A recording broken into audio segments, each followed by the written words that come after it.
When I turned 18, my life took a difficult turn. My parents and twin sister decided there wasn't enough space for me at home, essentially forcing me to leave. For the next few years, I struggled with an unstable life, moving from one temporary living situation to another, even living in a tent at one point. I did whatever I could to get by. Despite these challenges, I eventually built a stable life and was able to buy my own house. Now, at 26, just as I've gotten my life in order, my family has suddenly reappeared, led by my sister, who is now expecting her fourth child. They showed up at my door unannounced, looking to move in. This is the same sister who once pushed for me to be kicked out, saying there wasn't enough room for both of us in our childhood home. Growing up, I always felt like I was treated as less important than my sister. It was clear our parents preferred her, and they even admitted they wouldn't have had me if my sister hadn't been conceived. She was always the center of attention, getting all the best toys and clothes, while I barely received enough to keep up appearances. My sister has always shown selfish, narcissistic traits, likely because of how our parents favored her. Instead of being a supportive sibling, she consistently brought me down. The only person who ever treated me kindly in our family was my grandfather. He saw how unfairly I was treated, but when he passed away when I was 15, the last bit of kindness in my home disappeared.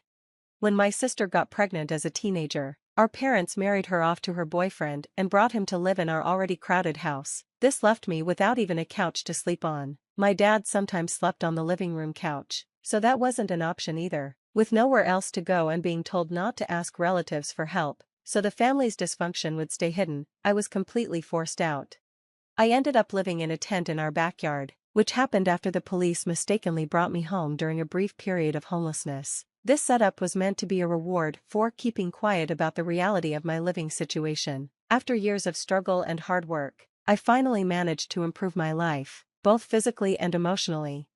Now, as my family tries to intrude on the life I've carefully built, I'm at a crossroads, unsure how to deal with their unexpected and unwelcome return. They had once offered me a spot to live in their backyard, but only if I cleaned it up first. Despite the mess, which was littered with flour, sugar, and overrun by rodents, I accepted. At one of the lowest points in my life, I saw this as an opportunity and quickly moved in. My sister, on the other hand, was relieved to see me go, pointing out that there wasn't enough room for me at her place. No one even asked where I was planning to go.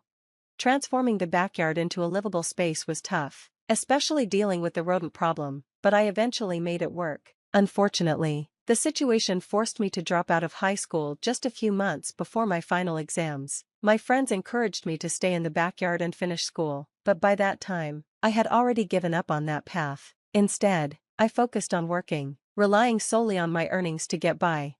Before long, I realized I needed to improve my skills for a better future. My father was a service technician, and as a kid, I often played with his tools instead of toys, helping him with household repairs. That early experience came in handy later, as I decided to invest in my education and eventually got a job at a car manufacturing plant. I worked hard and steadily climbed the career ladder until I became a design manager. Recently, an old friend who was going through a divorce needed to sell his house quickly. Even though I was hesitant at first, the huge discount and flexible payment plan he offered were too good to pass up, so I decided to buy it. I bought a 4-bedroom house and moved in about 3 weeks ago. To my surprise, my estranged family showed up unannounced at my new home. I hadn't had any contact with them for years, and I lived 17 miles away, so their visit was completely unexpected. I suspect a neighbor who still follows me on social media might have told them where I live. When they barged in, my parents expressed pride in my accomplishments, but it felt strange to see them react to me owning a house at 36, especially since they were still renting. My sister and her husband wandered around the house as if they were inspecting it to move in. When I confronted them, they vaguely claimed they were just checking on me. It was ironic that they suddenly showed interest in my life now, when I didn't need them anymore.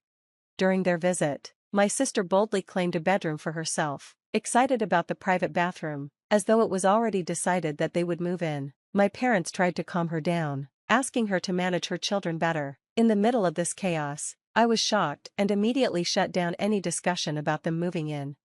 The situation quickly escalated as they started pushing the idea that I had a moral obligation to house my sister because of family duty. I stood my ground, reminding them that it was their responsibility, not mine, to provide for their children. I firmly told them to leave my home. making it clear that I wouldn't feel guilty for their poor planning or lack of space. As they left, I felt a sense of peace knowing I was living on my own terms, free from the pressure of their unwanted expectations. I recalled how, back when I was younger, my grandfather allowed my cousin to sleep on the couch, but when I asked for the same favor, he refused and kicked me out. I vented about how I had struggled, living with rodents in my employer's garage and then in a cramped apartment for 10 years, but no one from my family ever checked on me. When I shared these memories, my mother began to cry and tried to hug me, but I stopped her and insisted they leave. My brother-in-law, JN, told me to toughen up, bringing up his own hard times and saying I had more than enough space in my house since I was single. I sharply told him to stay quiet. My sister cursed at me for raising my voice at her husband, but I stood firm and told them they needed to leave, or things would escalate. I made them leave before they could argue back. My anger was clear. I had endured their toxic and selfish behavior for too long, and now their greed was obvious. I was no longer the obedient teenager they used to manipulate. If they had pushed any further, I was fully prepared to involve the police. To clarify, my sister never once offered to pay rent. She and her husband had been freeloading off my parents for over a decade, and now they seemed determined to do the same with me. Despite the clear strain this put on my parents, they never took any steps to encourage her to become independent. Instead, they tried to dump the responsibility onto me. A week after our first confrontation, my mother returned, but this time she was more direct. She argued that my home had enough room to house my sister and her family, again mentioning how crowded things were at their place. I stayed firm in my refusal. When persuasion didn't work, she shifted to veiled threats, implying that my large, mostly empty house was a security risk, and having family around would be safer and help with household chores. I dismissed her manipulative tactics and told her clearly to leave and not come back. Just a few days later, a neighbor informed me of suspicious activity around my house. He said he had seen a pregnant woman, a man, and a young boy peering through my windows and hanging around the backyard, likely trying to break in. I was grateful for his vigilance, gave him my contact information, and asked him to keep an eye on things. I had planned to install security cameras, but unfortunately, I didn't act fast enough. 5 days later, the same neighbor called to say he thought someone had broken into my home. When I rushed back, I found out he was right. My sister and her husband, John, had entered through a rear window. When I confronted them, my sister tried to justify their actions, claiming they had no other choice and accusing me of being unreasonable. As I processed her audacity, John smugly commented on how easy it had been. I lost my temper and physically confronted him. My sister tried to get between us, and in the chaos, their teenage son hit me over the head with a bottle, leaving me bleeding. The situation spiraled out of control, and my sister called our parents, telling them I was the aggressor. When the police arrived, they began sorting things out while my sister and John frantically apologized, begging the officers not to arrest their son. Despite their pleas, I was ready to press charges against all of them. However, my sister denied the break-in and assault, claiming it was just a family visit gone wrong and her son's actions were only a prank. When my parents arrived, they immediately took my sister's side, pressuring me to drop the charges. They banded together to defend her and tried to make me out to be the vindictive one. Faced with their collective denial and manipulation, I realized they were determined to gaslight me into submission. I was determined not to let my family rewrite the narrative of what had happened in my own home. Thankfully, my neighbor stepped forward with a crucial statement, which ultimately led to the arrest of everyone involved in the assault. They spent the night in jail because my parents couldn't afford their bail. The next morning, while they faced trial, I was at the hospital getting treated for my injuries and making sure there were no internal damages.